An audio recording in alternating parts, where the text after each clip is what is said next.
জাহাজী মানে একজন নাবিকের জীবন। আজকে আমরা এই জীবনটাকেই একটু কাছ থেকে দেখার চেষ্টা করব।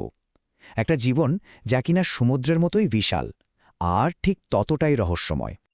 তো প্রশ্নটা হলো, সমুদ্রের জীবনকে ঠিক কী দিয়ে মাপা যায়?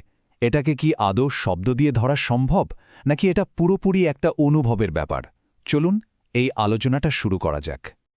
প্রথমেই আসি নাবিকের জীবনের এক অদ্ভুত রহস্য নিয়ে। দেখুন, জাহাজি হওয়াটা কিন্তু শুধু একটা চাকরি না, এটা এক ধরনের আলাদা অস্তিত্ব, পৃথিবী থেকে পুরোপুরি বিচ্ছিন্ন একটা জীবন। জাহাজি জীবন একটা আলাদা জীবন, একটা অন্য জগৎ। এই একটা কথাই কিন্তু সবটা বলে দেয়, তাই না? মানে ডাঙার জীবনের সাথে এর কোনো তুলনাই চলে না, এতটাই আলাদা। আর এই আলাদা হয়ে থাকাটাই আমাদের আলোচনার মূল বিষয়। এই আলাদা হয়ে থাকার বিষয়টা আমাদের একটা মূল দ্বন্দ্বের দিকে নিয়ে যায়। নাবিকের তো আসলে দুটো জগৎ, তাই না? একটা হলো ডাঙা আর অন্যটা সমুদ্র। আর এই দুটোর মধ্যে কোনো মিলই নেই। পার্থক্যটা দেখুন, একদিকে মাটি মানে শেকড়, সমাজ, একটা চেনা পরিচয়।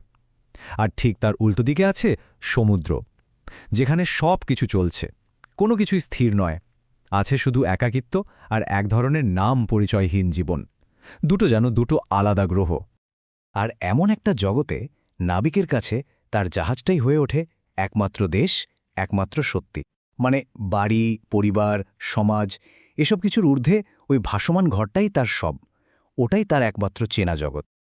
কিন্তু এই বাইরের জগৎটা কিভাবে একজন নাবিকের ভেতরের জগৎটাকে বদলে দেয়, কিভাবে তার নিজের পরিচয়টায় ধীরে ধীরে হারিয়ে যায়, চলুন এবার সেই দিকটা একটু দেখি।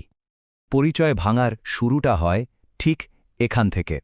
দেখুন, কোনো দেশ থাকে না। আমরা যেমন নিজেদের একটা দেশের নাগরিক ভাবি, সেই ভাবনাটাই একজন জাহাজির জীবন থেকে আস্তে আস্তে মুছে যায়।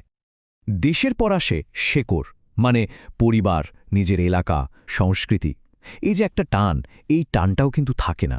মনে হয় যেন সমুদ্রের নোনা জল সবকিছু ধুয়ে নিয়ে গেছে। তাহলে কি রইল?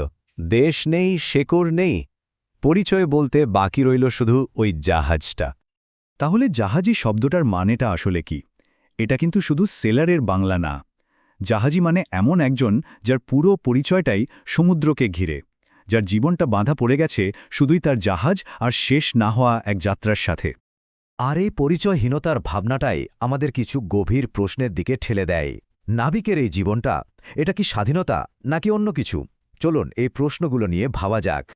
খুব সুন্দর একটা কথা আছে, এই বিশাল শূন্যতা কি এক ধরনের মুক্তি, নাকি জল আর আকাশে তৈরি একটা খাঁচা?